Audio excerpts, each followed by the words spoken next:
La paz, la misericordia de Dios y sus bendiciones sean con todos ustedes. Bienvenidos a Justicia Divina, el programa en español del Imam al-Mahdi, Mohammed hijo del Hassan al-Askari, y de sus sucesores, el Imam Ahmed al-Hassan al-Yamani y Abba Sadek Abdullah Hashem. De ellos es la paz.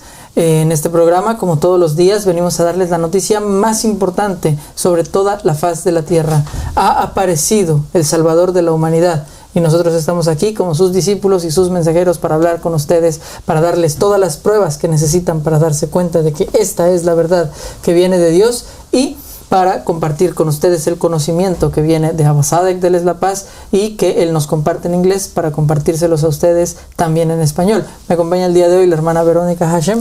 Hola, muchas gracias. Muy buenos días, muy buenas tardes y muy buenas noches. Bienvenidos a todos. Y yo soy Kevin Omar Hashem y esto es Justicia Divina.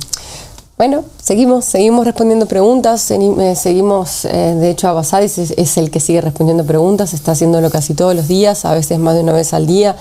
La gente se está acercando a él, le está preguntando desde todos los rincones del planeta, desde todas las orientaciones sexuales, desde todas las culturas, desde todas las religiones, las personas se están acercando y le están haciendo preguntas. Esto es un fenómeno que realmente cualquiera que esté siguiendo a alguien, que esté siguiendo a algún erudito o algún político o cualquier figura que esté siguiendo realmente puede atestiguar que esto no es común. Claro. No sucede realmente mucho que las personas de otras culturas, de otras religiones, de otras fees, de otras creencias, de otras nacionalidades se le acerquen a una persona a hacerle preguntas. Yo anteriormente, por ejemplo, estaba en un lugar era meditación y una onda así como de despertar, iluminarse, y sí era una comunidad internacional y sí había gente de todo el mundo que le preguntaban cosas así, pero no de distintas creencias. En general las personas estaban convertidas, es decir, ya creían en eso. Sí. Pero el fenómeno que estamos observando en este momento es que en realidad gente de distintas fes le están haciendo preguntas, lo que quiere decir que consciente o inconscientemente la gente lo está tomando como un referente, como algo confiable, o por lo menos sus respuestas son algo digno de ser evaluado. Claro, exactamente, exacto. Y creo que, como bien dices, el hecho de que Abba Sadek de La Paz esté abriendo al diálogo interreligioso con la gente de todo el mundo y a mí me gustaría también recordar cuando invitó por primera vez, ¿no?, a la gente a abrirse al diálogo y que le dijo a la gente: pero no creemos que los eruditos religiosos sean las únicas personas que puedan entrar en este diálogo, sino que las narraciones nos dicen que en realidad ellos siempre han sido los peores enemigos de los profetas y los mensajeros.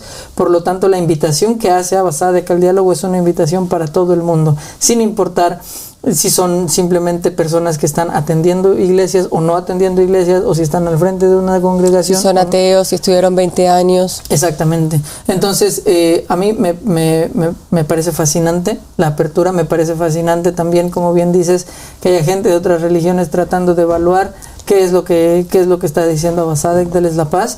Y también creo que la postura de Abba Sadek, el posicionamiento de abrir sus puertas a cualquier pregunta, inclusive preguntas que vienen desde el escepticismo e incluso ha abordado las calumnias, ¿no? Las calumnias incluso de gente que ha hablado mal acerca de nosotros.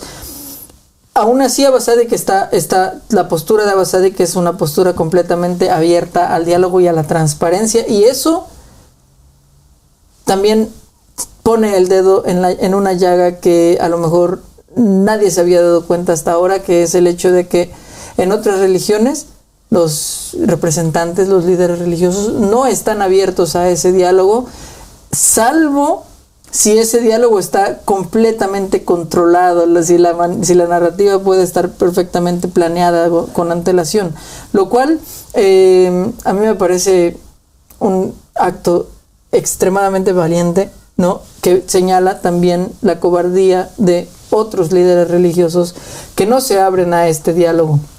Entonces, podemos pasar a las preguntas. Podemos pasar a las preguntas. Muy bien. Sí. Control Room, ¿podemos poner la primera diapositiva, por favor? Muy bien. Alex Matthew pregunta: creo que ustedes creen, corríjame si me equivoco, que cualquiera que te siga es Israel, lo cual es teología del reemplazo. Pero hablando acerca de los descendientes físicos, si no es la gente que vive en esa tierra, ¿quiénes son? Es decir, ¿quiénes son Israel? ¿No? Entonces, Abba Sadek, déles la paz, responde y dice, bueno, sí que creemos en la teología del reemplazo, ¿no? Sí creemos que en la época en la que vino Jesús, por ejemplo, y Jesús lo dejó muy claro, ¿no?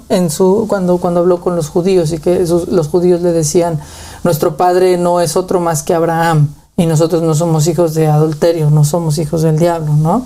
Y Jesús les dice, no, si ustedes fueran hijos de Abraham, harían las obras de Abraham, pero ustedes están procurando matarme, así que Abraham no hizo eso, ustedes no están haciendo las obras de su padre, están haciendo las obras de su padre el diablo, ¿no? Entonces la postura de Jesús, la paz sea con él, es que el judío verdadero, el único verdadero israelita, es aquel que sigue al enviado de Dios de su época, no aquel que ataca al enviado de Dios de su época. Esos son falsos israelitas, ¿no? Sí, Abbasadik señala que aquellos que eran los seguidores de Jesús en ese momento eran los verdaderos israelitas. Exactamente. Entonces los discípulos y los seguidores de Jesús, es a ellos, solamente a ellos, en quien aplica el término Israel. En el Corán también podemos ver, por ejemplo, que cuando Abraham pide que su descendencia sea introducida dentro del pacto y Dios le responde, mi pacto no alcanza a los injustos, ¿no? Entonces el verdadero pueblo elegido siempre es aquel que está con el líder divinamente designado por Dios. Entonces los cristianos verdaderos que siguieron a los profetas y enviados por Jesús, ellos son el verdadero Israel, ¿no? Y luego cuando llega el profeta Mohammed, la paz sea con él y con su familia, esto queda todavía más claro, porque el profeta Mohammed, la paz sea con él y con su familia, no solamente aquellos que sí lo siguieron fueron el verdadero Israel en un aspecto por herencia, digamos, del concepto cristiano, sino que en realidad el profeta Mohammed, la paz sea con él y con su familia, uno de los nombres que Dios le dio fue Israel, ¿no? Él dijo, yo soy Mohammed y mi nombre es Abdullah. Yo soy Mohammed y yo soy Abdullah y mi nombre es Israel, ¿no? Todo lo que se le prometió a Israel en realidad se me estaba prometiendo a mí, y todo lo que aplica para él aplica para mí. Entonces, Israel es el profeta Mohammed, la paz sea con él y con su familia. También el profeta Mohammed, la paz sea con él y con su familia, dijo, Ali y yo somos los padres de esta nación. Entonces la nación de Mohammed son los hijos de Mohammed, y como Mohammed, la paz sea con él y con su familia, es Israel, entonces la nación de Mohammed son los hijos de Israel. Sí, pero además ahí en Imam Ali es aquel que fue el sucesor, es aquel que fue nombrado por el profeta Mohammed, lo cual tiene mucho sentido, y también tiene sentido esto también prueba una vez más lo que Abbasadik de la Paz está diciendo, que siempre hay un hombre que tiene el Espíritu de Dios en la tierra, y que el profeta Mohammed es del mismo linaje que Jacobo, que Abraham, que Jesús, y que en él también se cumple la misma cosa. Él es Israel, como lo fueron sus antepasados, como lo fueron aquellos hombres que caminaron con el Espíritu de Dios en la tierra. Él tiene el Espíritu de Dios en la tierra, y aquellos que se congregan y que creen en él son aquellos que también son el Israel, como lo fueron en las otras épocas. Es clarísimo. Es claro. Entonces eso en cuanto a la teología del reemplazo. Pero luego también existe otra narración, ¿no? Otras tradiciones que nos hablan acerca de que, bueno, o sea, tenemos este concepto del linaje del Israel físico, ¿no? La descendencia de los hijos de Israel. Y Abbasadik dice, bueno, en cuanto a la gente que hoy en día los judíos de hoy en día, sí, algunos de ellos son descendientes físicos reales del profeta Jacob, la paz sea con él, sí que son parte de esas tribus originales, pero no todos, ¿no? Hay algunos entre ellos, y cualquiera que conozca la historia de la nación de Israel sabe que llegan momentos en los cuales mucha gente, gentiles, digamos, empiezan a formar parte de la religión judía, y se conforman como dentro de la nación de Israel. Y Abbasadik también dice, bueno, entre ellos también hay gente que no tiene nada de sangre israelita, ¿no? Ahora, en cuanto a los que están en la tierra, pero luego también los judíos fueron expulsados cuando se destruyó el templo en el año 70, cuando Roma entró a Jerusalén y básicamente exilió a muchísima gente y destruyó el templo y tal. En ese momento también muchos judíos, ¿no? De sangre, porque las personas que están actualmente y las personas que estaban en ese momento en Jerusalén básicamente eran solamente descendientes de Judá, descendientes de Benjamín y algunos descendientes de Leví. Son 3 tribus solamente, ¿no? En cuanto a ellos, algunos de ellos fueron expulsados y están por todo el mundo, y algunos de ellos ni siquiera saben que son israelitas. Y anteriormente también 10 de las 12 tribus también ya habían sido expulsadas cuando entró Nabucodonosor a invadir la tierra prometida. En ese momento también 10 tribus se esparcen por el mundo, y la idea es que actualmente están por toda la faz de la tierra, y en realidad ni siquiera saben que son israelitas ellos mismos, y lo mismo el resto del mundo, nadie sabe quiénes realmente son esos israelitas. Sí, y que tiene que ver un poco con la misión de Abba Tzadik, que también con muchas profecías, ¿no? Que vienen como a juntar a todas las tribus de Israel que estaban esparcidas, o en otras narraciones simplemente viene a juntar toda la luz que estaba en el mundo.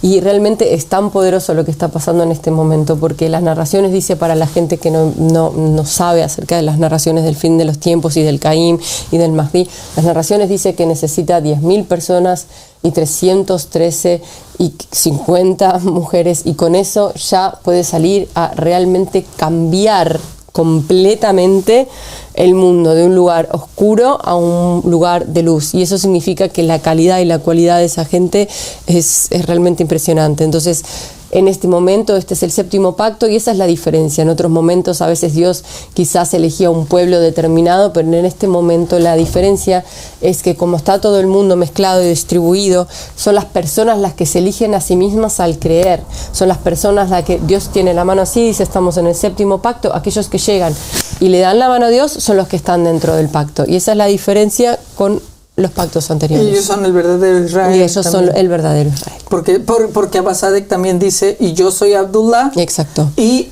mi nombre es Israel, porque la palabra Abdullah, que significa siervo de Dios, en árabe el significado de esa palabra es exactamente el mismo significado que el significado de Israel, que es también el siervo o el cautivo de Dios, ¿no? Y entonces Abba Tzadik también dice, yo soy Abdullah y mi nombre es Israel, y por lo tanto aquellos que me siguen son los hijos de Israel. Entonces eso... Sí, además su cuña es el padre de los sinceros también, ¿no? Sí, exactamente. Muy bien, muchas gracias. La próxima, por favor. Saif Al-Harhan de Estados Unidos pregunta: ¿es permisible comer la carne de los mercados americanos, dado que es más barata que la carne de los mercados árabes? Abba Tzadik responde que básicamente si se refiere a comer carne, o sea, la carne halal que está disponible, digamos, en los mercados americanos, no hay ningún problema con eso. Sin embargo, lo que sí es necesario es comer carne que sea halal, carne que sea sacrificada, en la cual se haya pronunciado el nombre de Dios sobre el animal antes de sacrificarlo, y dice que básicamente comer carne que no haya sido sacrificada con ese procedimiento básicamente es dañino para el cuerpo, es muy dañino para el cuerpo, y también es dañino para el ego, y también es dañino para el alma del individuo. Qué increíble, ¿no? Porque yo, por ejemplo, una pequeña historia, cuando llego a la comunidad yo era vegana, ni siquiera vegetariana, o sea, vegana, no estaba comiendo porque veía, o sea, yo no tenía idea acerca de la carne halal y haram, no sabía lo que era, y había visto videos en cómo se trataban los animales, y más allá de que me gustara o no me gustara la carne, sentía que el proceso era tan cruel que no quería formar parte de ese crimen, ¿no? Claro. Y cómo en realidad cuando llego a la comunidad me entero que comemos carne halal, y que eso tiene que ver con, o sea, ya creía en la reencarnación antes, y que eso tiene que ver con un proceso muy bonito, en verdad, Kevin. No sé si quieres hablar un poco de eso. Claro, a Abba Tzadik de La Paz, en la Meta del Sabio, le hicieron la pregunta de por qué es necesario el ritual del sacrificio halal, y básicamente la idea detrás del sacrificio halal es el hecho de que básicamente cuerpos de los animales son recipientes para almas que están siendo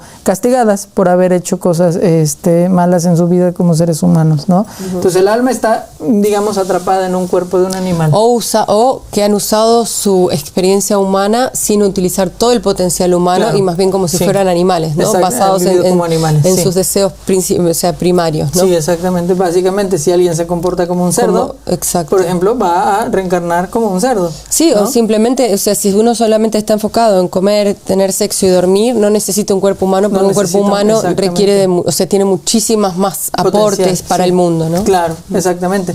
Y entonces, bueno, el alma puede ser atrapada en un cuerpo animal, y ese cuerpo animal, básicamente, el ritual del sacrificio halal es un ritual en el cual el alma puede ser liberada de esa prisión, digamos. Y entonces esta es la razón por la cual, por ejemplo, hay muchos videos en los cuales animales como las ovejas, por ejemplo, se someten al sacrificio, ¿no? Voluntariamente, exactamente, cuando saben que van a ser sacrificados, cuando se dan cuenta, se someten voluntariamente al sacrificio, y la razón es porque el alma quiere ser liberada, básicamente, y sabe que este proceso es una venganza de parte de Dios, que Dios toma venganza por manos de los creyentes, toma venganza de la gente que fueron transgresoras, digamos, y eso, la consecuencia de eso es que el alma puede, pues, hay almas que tienen que pasar por ese proceso muchas vidas, ¿no es cierto? Sí. Pero básicamente la idea es, puede pasar,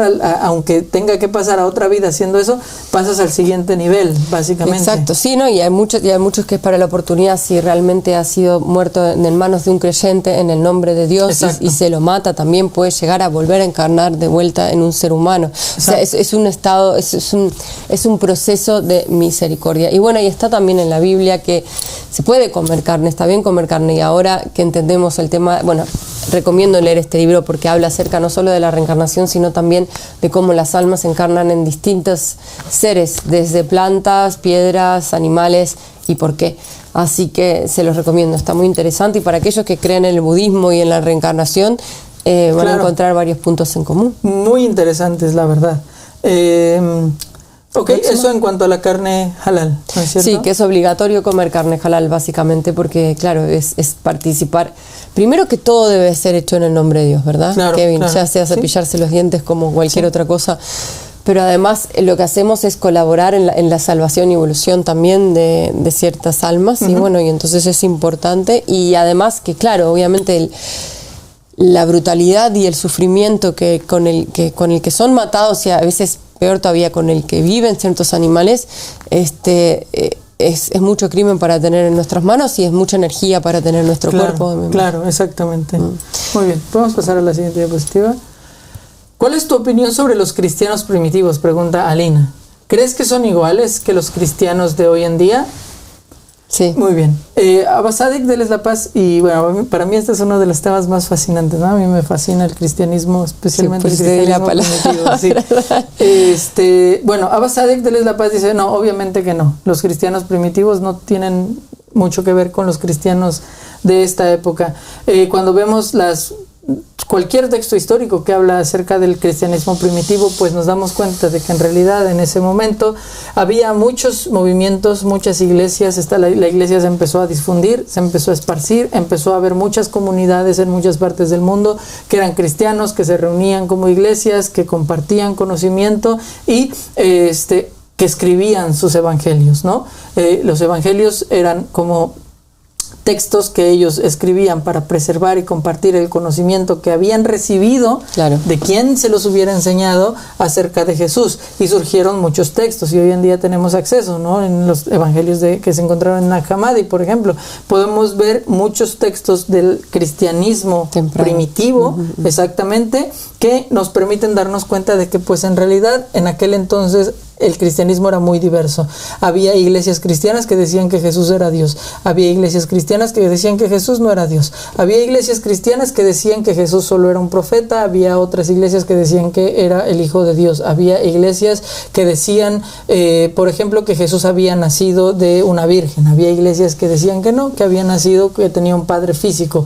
Había muchísimas iglesias con muchísimas... había iglesias que decían que Jesús había sido crucificado y no había resucitado. Había iglesias que decían que Jesús había sido crucificado y había resucitado, y había iglesias que negaban que Jesús hubiera sido resucitado.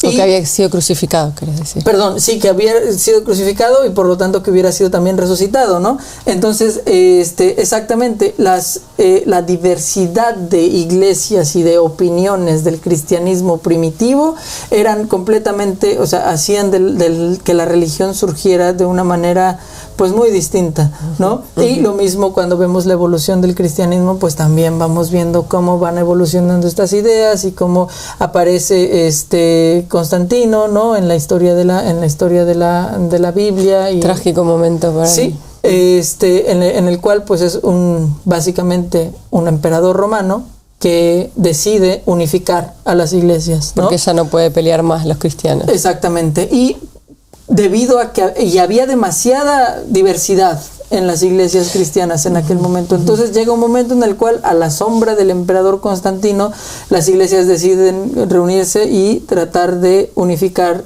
la doctrina y de tratar de unificar su pensamiento.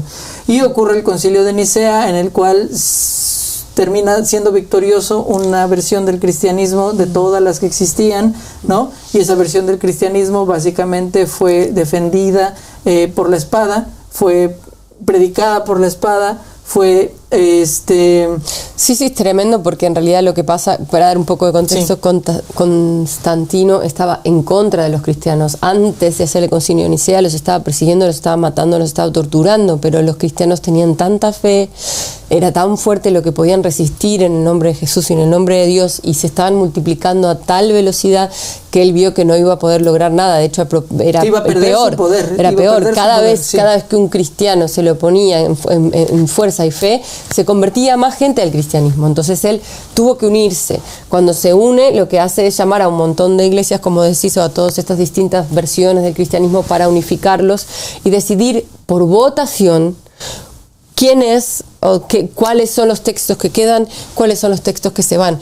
Ahora, acá me gustaría hacer un pequeño paréntesis. Nosotros seguimos un poco como con esa aura de lo que pasó con el Papa, con lo que pasó con el cónclave, y seguimos insistiendo en que no creemos que pueda ser posible que cuando el ser humano es una creación de Dios, el ser humano pueda votar para decidir si Jesús o no es la Trinidad, o es Dios, o esto, o es lo otro, porque en realidad existe Dios, y Dios debería de haber mandado siempre a alguien que nos explique acerca de sus cosas. Claro. Y no tiene ningún sentido que el ser humano, que es una creación muy inferior, sobre todo un ser humano que está persiguiendo a aquellos que creen en Jesús, pero bueno, dejemos eso de lado.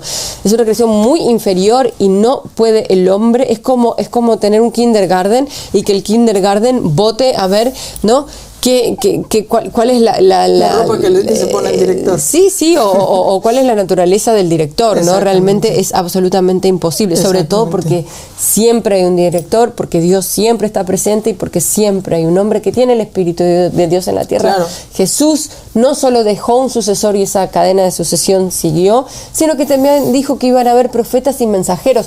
¿Por qué? ¿Cómo puede ser que todas estas personas que se decían ser de fe, que eran de iglesias, que eran figuras de autoridad dentro de la religión, cómo puede ser que casi ninguna, porque eran 2 personas que se opusieron, casi ninguna de esas, ¿cuántas eran? Más o menos 300. Sí, 318, ¿sí? Si no me equivoco. Dicen, esperen un poquito antes de votar, ¿por qué no paramos un poco? Jesús dijo que iba a enviar profetas y mensajeros, ¿o dónde está el sucesor? El profeta hoy, ¿no? ¿Quién es el profeta ahí está, de hoy? ¿Por qué no los buscamos en vez de hacer semejante atrocidad, no?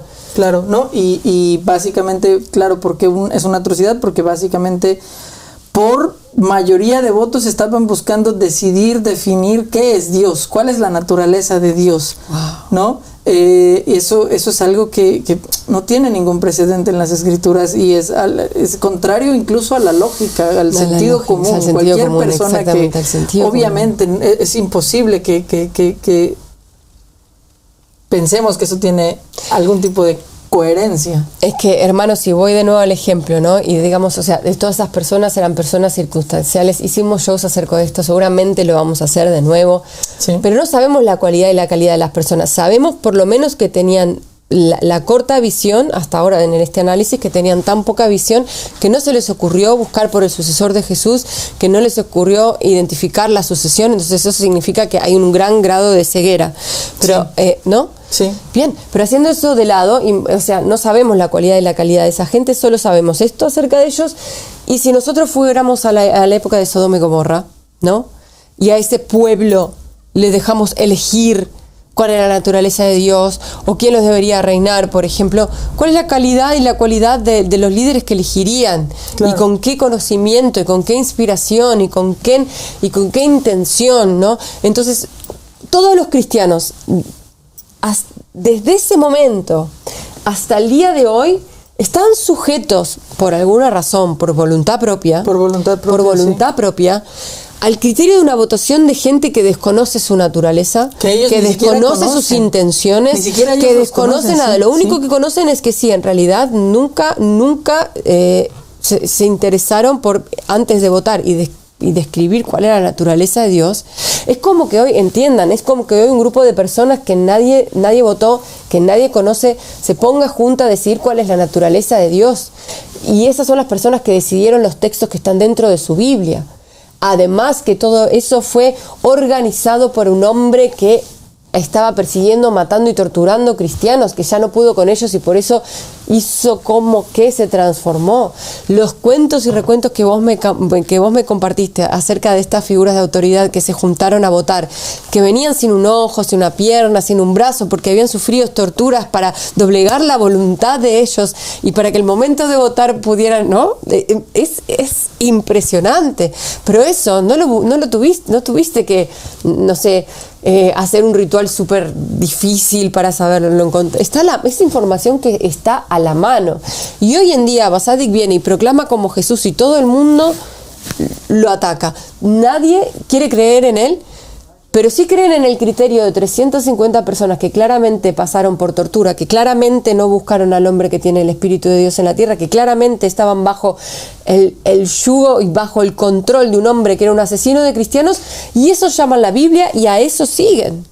Y yo no lo puedo creer. La mayoría de la gente no tiene ni idea de nada de esto. Creo que deberíamos volver a hacer un episodio. Creo que deberíamos hablar de eso todos los días, hermano. Sí. Necesitamos hablarle a la gente de cómo se compiló la Biblia y de cómo llegaron esos libros a donde están y quiénes fueron las personas que se involucraron en eso y cómo eran y qué tipo de personas eran y quiénes eran los que se oponían, porque hubo dos personas ahí que permanecieron firmes hasta el fin y que si lo vemos desde cualquier punto de vista y lo evaluamos y lo comparamos con la posición de Jesús, con la postura de Jesús y con las palabras de Jesús, esas dos personas que estuvieron dispuestos a sufrir torturas y sufrir pena de muerte debido a defender su versión del cristianismo, que trataron de su posición enfrente de los clérigos y enfrente del imperio romano. Claro.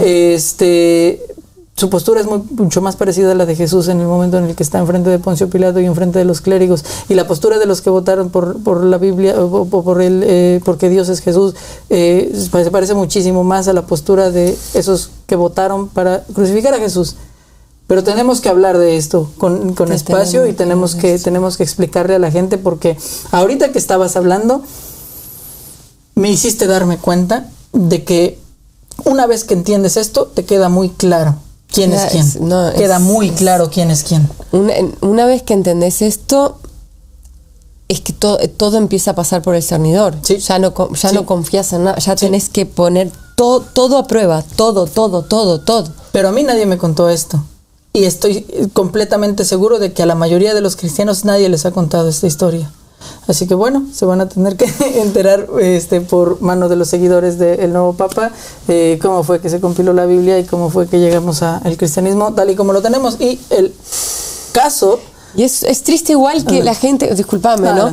Que la gente hoy se aferre a esos libros para enfrentarse al hombre que ha sido elegido por Dios, para enfrentarse al sucesor de Jesús. Sí, es una tragedia. Porque eso era lo que tenían en mente esas personas cuando lo hicieron. Justamente. Hacerlos enemigos.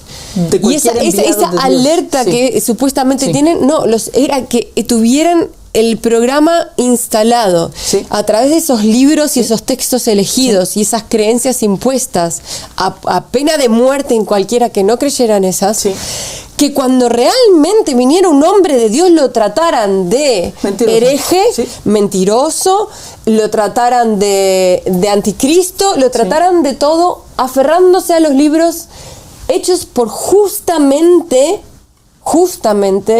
estas personas que son realmente la encarnación de esos espíritus que están, o sea, es loco, ¿no? Está claro. Cuando conozcan la historia de estas personas y las palabras que salían de sus bocas, ustedes juzguen quién es quién.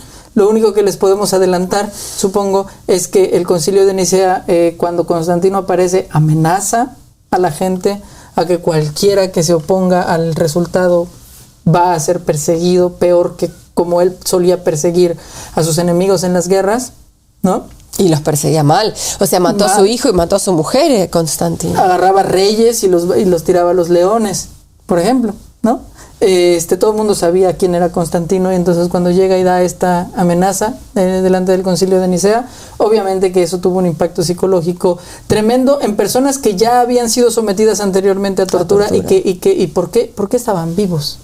Porque los cristianos en la gran persecución de Diocleciano, si no renegaban de su religión, no los soltaban. ¿Por qué ellos habían sido sometidos a tortura y estaban vivos? Esa es una pregunta también muy importante. Es clave, hermano. Sí, es una pregunta clave. Y luego, durante el Concilio de Nicea, claramente queda claro, la postura de Constantino es apoyar a un bando específico, ¿no? Durante el Concilio de Nicea, Constantino apoya a un bando específico que ya eran amigos suyos desde antes, por cierto, ya los conocía desde antes, y al final del Concilio de Nicea repite la amenaza, pero la concretiza la amenaza, ¿no?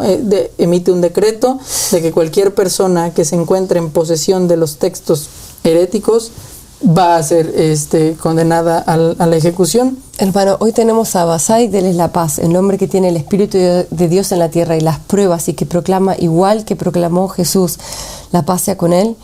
Y la gente está diciendo, pero antes hacía documentales. Sí. Antes hacía documentales denunciando sectas, como si eso fuera una prueba de algo, porque, o sea, todos los profetas y mensajeros tenían distintas profesiones. De todas las profesiones que tenían los profetas y mensajeros, esta me parece la más cercana a ser un Mahdi o ser un representante de Dios, porque que es denunciar a aquellos que están hablando en el nombre de Dios, que realmente no tenían ningún tipo de autoridad.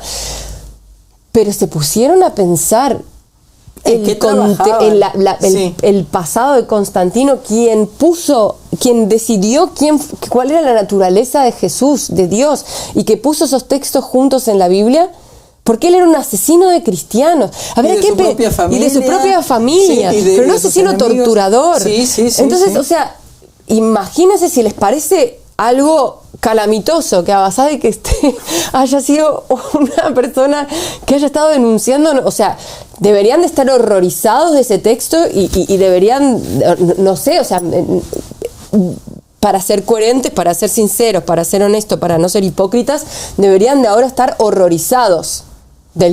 Sí, o sea, vayan, comprueben que lo que le estamos diciendo es cierto, y ahora sí deberían estar choqueados de ese texto y de esas creencias, de dónde provienen. O sea, ¿cuál es la fuente de todo eso? Sí. Deberían. Sí, vayan y vean documentales acerca del Concilio de Nicea, y luego vengan y vean nuestros programas que tenemos sobre el Concilio de Nicea, de los cuales vamos a hacer más. Vamos a dejarlo absolutamente claro, las pruebas sobre la mesa, con los textos. Tenemos los textos históricos y tenemos una narrativa muy clara que surge a partir de ellos, y comprueben, comparen. Y ahora, después del Concilio de Nicea, continúa la persecución de cristianos, solamente que ya no les llamaban cristianos, les llamaban herejes, ¿no es cierto? Y entonces continúa la persecución de herejes por siglos y siglos y siglos y siglos y siglos, por los siglos de los siglos, y entonces llegamos a la época actual en la cual sí todavía existen miles de versiones del cristianismo, pero todas ellas basadas en la versión del Concilio de Nicea, ¿no? Todas ellas hijas de la versión del Concilio de Nicea, y la razón es muy clara. La razón es muy clara. En la diversidad del cristianismo existe desde el principio y todavía sigue existiendo. ¿Y por qué? Porque no tienen un líder que los unifique, no tienen alguien a quien puedan todos decir, ok, cualquier desacuerdo que tengamos, estamos de acuerdo que vamos a ir y vamos a preguntarle a esta persona y lo que él diga es la verdad. Sí, no tienen a alguien así, tienen líderes puestos por nadie, ¿no? Se pusieron ellos mismos. En el mejor de los casos, hermano. Sí. Porque muchas veces tienen muchos links con los poderes políticos. Exactamente. O puestos por los gobiernos, ¿no? Como fueron puestos por los gobiernos también los textos de la Biblia y las iglesias que tuvieron poder en aquella época. Me pone triste, la verdad, me da pena. Sí, bueno, ya dejaremos un poco más claro cuál es toda esta historia. Y bueno, obviamente, y cualquiera que vaya y vea la historia del cristianismo medieval, o la historia del cristianismo primitivo, o la historia del cristianismo en esta época, o en aquella época, se van a dar cuenta de que el cristianismo de esta época, pues tampoco tiene que ver ni siquiera con el cristianismo del siglo XVIII, ni del siglo XVII, ni del siglo XVI, ni del siglo XV, XIV, XIII, XII, no tiene la gente pierde contexto, piensa que solo el mundo existe en el momento en que ellos existen, ¿no? Pero si trasladamos ya para cerrarle el tema, pero siempre me gusta traerlo como a lo cotidiano, y de nuevo, para que puedan medir realmente de qué deberían de estar asustados y pavorizados. Tenemos un hombre que está proclamando del mismo modo que proclamó Jesús. Si soy creyente en Jesús, no hay forma, si soy una persona sincera, que lo pueda negar antes de investigar. Eso hecho a un lado. Del otro lado, imagínense que hoy tienen 300 personas, como dije en un principio, que no conocemos, ¿no? Que están decidiendo acerca de la naturaleza de Dios, que están decidiendo cuáles textos son verdaderos o no, y que además dicen, pero imagínenselo. Que por cierto, no son la mayoría entre todos los cristianos, porque Constantino invita a más de 1000 obispos, porque había más de 1000 obispos e iglesias en ese momento, y solo llegan 318.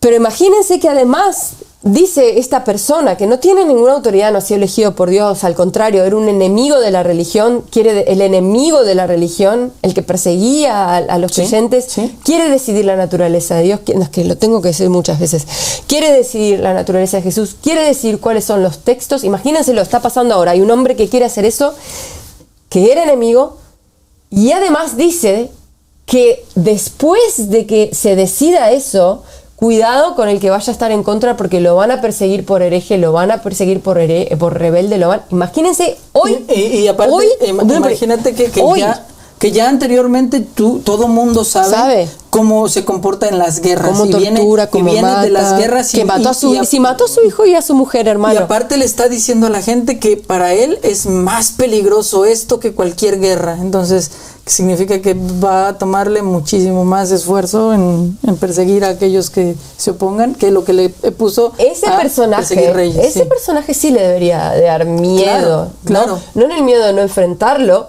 pero sí debe decir alguien que deberían de cuestionar. Pues esa es la persona que compiló los textos que están en la Biblia. Sí. Alguien que aterrorizó a las personas que se opusieron a esa situación. Sí. Imagínense que algo así sucediera en este momento. Claro. No, ninguno de las personas que hoy están negando a Basadi, que ninguno de los creyentes con sentido común o buen corazón podría jamás ponerse debajo y apoyar a una persona que está actuando de ese modo. Sin embargo, aunque no lo sabían, ponele, lo están apoyando y lo están haciendo. Sí. Porque están tomando sus textos como verdaderos. Como palabras de Dios. Y están trazando una línea en donde todo aquello que no pertenece a esos textos es tachado como mentira y como mentiroso, pero lo que no entienden es que la verdad y la verdadera línea de Dios no pertenece. No estaba ahí. No estaba ahí. Entonces ustedes están haciendo enemigos de lo que supuestamente están defendiendo. Sí. Y amigos de alguien que actuó de esa manera como ya lo describimos varias veces. Sí. Y es algo que todos tienen que reflexionar, porque estamos en el momento de la verdad, estamos en el momento de que se van a revelar todas estas cosas y estamos en el momento en el que a nadie le va a quedar una excusa para simplemente seguir su religión sin haberla investigado. Estamos en un momento, ya comenzó el momento en el cual Dios está revelando toda la verdad acerca de la historia de la humanidad y acerca de la historia de la religión y todas las atrocidades que se cometieron en el nombre de Dios, y dejando claro quién es quién a lo largo de esta historia. Así que les recomendamos que vayan e investiguen, que preparen sus argumentos, que preparen la defensa, si es que pretenden defender a esos personajes, que preparen su defensa, porque vamos a hablar al respecto y vamos a mostrar la verdad. Sí, y que les invitamos también a no hacerlo, no lo defiendan hasta que no investiguen y averigüen. Sí. Primero. ¿Podemos pasar a la siguiente? Sí, podemos pasar a la siguiente. Gracias. Alina pregunta, nombra Efesios 6:12, dice: porque nuestra lucha no es contra sangre y carne, sino contra principados, contra potestades, contra los poderes de este mundo de tinieblas, contra las huestes espirituales de maldad en las regiones celestiales. Si alguien fue atacado por demonios o brujería, ¿qué les aconsejarías según tu entendimiento? Bueno, Abba Sadek, déles la paz. Primero comienza la respuesta a esta pregunta diciendo, bueno, esta cita viene de Pablo, ¿ok? Lo primero Exacto. es que nosotros no tomamos de Pablo. Exacto. Nosotros consideramos que Pablo es un falso profeta. Exacto. Consideramos que Pablo corrompió en gran medida el mensaje del cristianismo. Consideramos que Pablo no es una fuente confiable de la cual confiar. Por cierto que Pablo también estaba persiguiendo y llevando a la muerte a cristianos antes de comenzar su carrera como predicador cristiano. Consideramos que es un enemigo del cristianismo, un enemigo de Jesús, y por lo tanto nada de lo que él dice nosotros lo consideramos como algo importante. Ahora, por otro lado, Pablo, algunas de sus enseñanzas las tomó de Jesús o las tomó de los discípulos de Jesús, ¿no? Y las incorporó en sus textos como si fueran suyas. Y bueno, en cuanto a la pregunta en particular, pero en la postura, creo que Abba Sadek deja claro, ¿no?, que nuestra postura con respecto a Pablo es esa. Ahora, con respecto a la cuestión en particular acerca de la lucha espiritual, dice, bueno, todas las religiones, el judaísmo, el cristianismo, el islam, incluso el budismo, el hinduismo, ¿no?, todas tienen este concepto de que existe una lucha entre la luz y las tinieblas, ¿no?, entre el bien y el mal, y que pues esta lucha es una lucha espiritual, que es una lucha que tiene que ver con lo no visto, ¿no?, con lo invisible. En cuanto al tema de la magia, en cuanto al tema de la brujería, ¿no?, en cuanto al tema de los demonios y tal, Abba Sadek dijo que la mejor protección para la brujería, contra la magia, contra todo esto, es la wilaya del imam de la época, que lo más aconsejable, si quieres protegerte de estas cosas, es entrar bajo la wilaya del imam de la época, que significa creer en el imam de la época, y esa es la mejor protección contra este tipo de ataques espirituales. Una vez que una persona está dentro de la wilaya del imam, en ese momento queda protegido. Sí, exactamente. Sí, es como en la época de Jesús. Me estaba acordando ahora que te escuchaba María Magdalena, ¿no?, como ella también tenía ciertos espíritus y... Según la Biblia, 70 demonios tenía, sí. Y Jesús se los expulsó. Exacto, sí. Y luego de eso nunca escuchamos nunca más que ella tuviera nada, y era de hecho la compañera más cercana de Jesús. Exactamente. Así que sí. O sea, por lo menos los textos... confirman lo que está diciendo Abba Sadek. Sí. Muy bien. Exactamente. Próximo, por favor. Bien. Como cristiano católico, creo que Dios es amor. Sé que usted viene de un trasfondo musulmán y me han dicho que los musulmanes no creen que Dios es amor. ¿Usted cree que Dios es amor? Bueno, primero que nada, a mí me gustaría decirle muchas gracias a esta persona, porque a pesar de que escuchó de que los musulmanes no creen que Dios es amor, no se conformó con esa respuesta, sí. Que muchas veces la gente hace eso. Sí. Escucha algo y ya lo toma como verdad, ¿no? Libro, sí. O hace una pregunta y toma la respuesta y listo, y ese es el caso y punto. Y argumenta basado en eso, sí. Sí. Pero me encanta que por lo menos en este caso, ¿no? Esta persona haya tenido la apertura de mente y la apertura de corazón, y obviamente porque el amor es algo importante para él, obviamente se ve que lo tiene, y hace esta pregunta a Abba Sadik. Bueno, Abba Sadik de La Paz dice que de hecho el profeta Mohammed, la paz sea con él y su familia, tiene narraciones en donde él ha dicho que es la religión si no es amor. Amor es religión, religión es amor. También nombró y nos nombra a nosotros todo el tiempo. Aquellos más queridos para Dios son aquellos que quieren más a su creación o que cuidan más a su creación, y su creación lo es todo. Los humanos, los extraterrestres, si es que creen en extraterrestres, el planeta, las plantas, los animales, los ancianos, los niños, todas las razas, todo lo que es creación de Dios es querido para Dios, y aquellos que quieren, que aman y cuidan a su creación son los más queridos de Dios y los más cercanos de Dios. Se nos acabó el tiempo, creo que es una buena nota para terminar en esto. Les agradecemos muchísimo por estar con nosotros una vez más y los vemos mañana si Dios quiere. La paz sea con ustedes.